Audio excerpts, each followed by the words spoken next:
কাউকে যদি ছাড়তে হয় একেবারে ছাড়বেন। মায়া, আশা, আকাঙ্ক্ষা সবকিছু থেকে তাকে মুক্ত করে দেবেন। আধো আধো গল্প বাঁচিয়ে রেখে সারা জীবন তাকে ইমোশনালি অত্যাচার করবেন না। জীবন শেষ থেকেও শুরু হয়, কিন্তু সম্পর্কে বেশিরভাগ ক্ষেত্রেই শেষ থেকে শুরু করা যায় না। কাউকে একবার দূরে ঠেলে দিলে তাকে পুনরায় নিজের মতো আপন করে নেওয়া যায় না।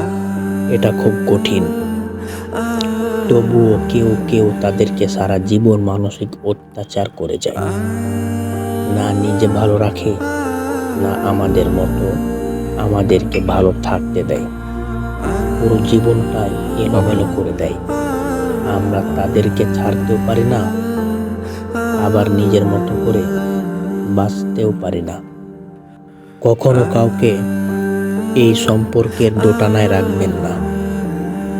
এটা যার সাথে হয় সে বুঝতে পারে এটা কতটা মানসিক যন্ত্রণার। বিচ্ছেদের চেয়ে হাজার গুণে ভালো। একটা সম্পর্ক সুন্দরভাবে শেষ করতে পারাটাও ম্যাচুরিটি।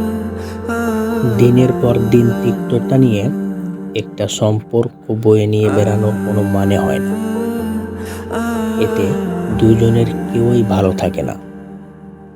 তাই অবহেলা না করে, তিক্ততা না বাড়িয়ে, যদি একে অপরের প্রতি সম্মান রেখে দুজনের আলাদা পথে হাঁটতে হয়, তবে তাই ভালো।